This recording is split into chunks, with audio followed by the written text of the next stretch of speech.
Fala galera, beleza? Sou Luiz Matemático. Vamos voltar aqui com a nossa aula 2. Agora vamos falar de grandeza.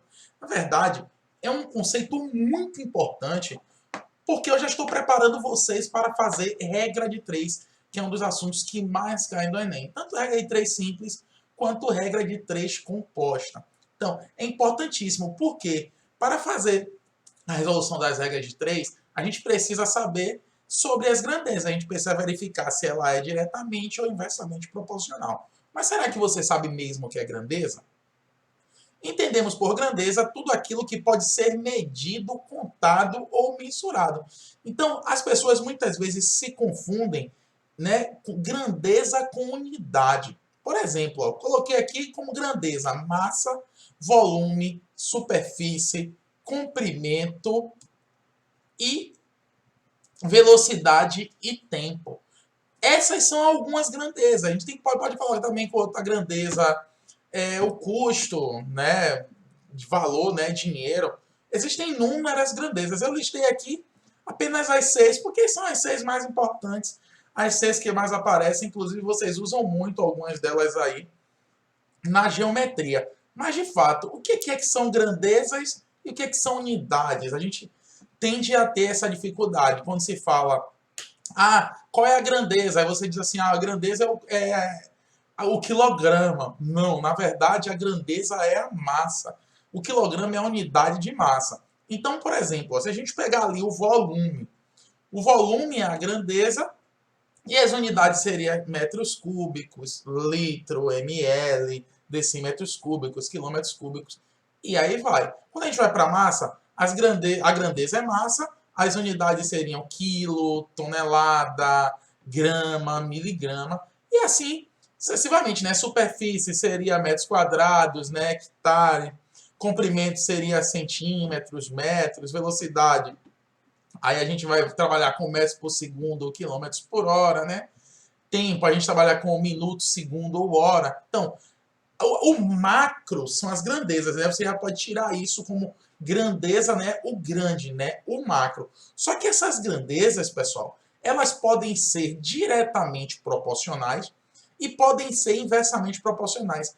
E isso é muito importante que você saiba na hora de fazer uma regra de 3. Isso define se você vai acertar ou não sua regra de 3. Imagine você chegar numa prova do Enem, né? Uma questão, ou de qualquer outra faculdade que você escolha, né? De um outro concurso e tal, e você escolha, e você erra uma questão de regra de 3, que é uma coisa tão simples, só pelo fato de você não saber diferenciar a grandeza se ela é diretamente ou inversamente proporcional. Mas vamos lá, você vai saber. Dizemos que duas grandezas são ditas diretamente proporcionais se a variação de uma leva à variação da outra na mesma razão.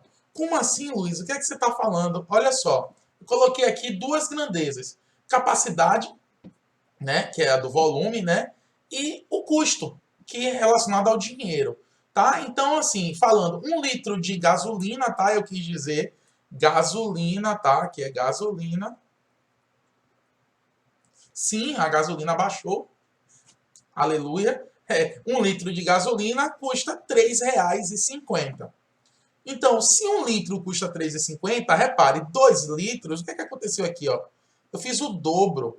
Então, se eu fiz o dobro do litro, eu vou pagar o dobro do custo. Então, também vai ser 2 vezes. Então, ó, 2 litros custa 7. Se eu fiz o triplo da quantidade de combustível, eu vou pagar o triplo também. Então, 3 vezes eu vou pagar R$ 10,50. Então, o que seriam as grandezas diretamente proporcionais? À medida que você varia uma, a outra vai variar também na mesma razão. Então, se você duplica, a outra duplica. Se você divide por 2, a outra também vai dividir por 2. Né? Se você divide por 3, a outra divide por 3. E assim sucessivamente. Então, essa é a nossa grandeza, né, diretamente proporcionais. Mas essas grandezas, elas também podem ser, como eu falei, inversamente proporcionais. Elas serão inversamente proporcionais quando ocorre o inverso do que ocorre na diretamente proporcional. Ou seja, elas são ditas inversamente proporcionais se a variação de uma leva a variação da outra na razão inversa. Então, se a razão for inversa, elas são inversamente proporcionais. Assim, ó, olha só. Vamos tratar aqui de velocidade e tempo. Olha, velocidade. Eu coloquei aqui em quilômetros por hora e o tempo em horas e minutos. Então, o que aconteceu? Eu dupliquei a minha velocidade. Imagine, ó, você está indo de uma cidade A para a cidade B e você vai a uma velocidade de 60 quilômetros, ou seja, por hora, ou seja, significa que você vai andar 60 quilômetros em uma hora, beleza? Agora, o que acontece? Se você vai duplicar a sua velocidade, você duplicou, você passou de 60 para 120. O que é que vai acontecer? Você vai dividir o seu tempo por 2. Você vai mais rápido, então o seu tempo vai ser menor também. Então, o que é que aconteceu? Eu multipliquei 60 por 2 e aqui eu dividi por 2. Então, aqui também, ó, eu fiz uma multiplicação de 60 por 4 e do lado de cá aconteceu uma divisão de uma hora, ou seja, 60 minutos, né, por 4. Então, meu povo, e essas duas informações aí são importantes. Isso é grandeza diretamente e inversamente proporcional. Espero que vocês tenham gostado e nos encontramos na nossa próxima aula, onde já vamos falar sobre as regras de 3. Um abraço e até a próxima.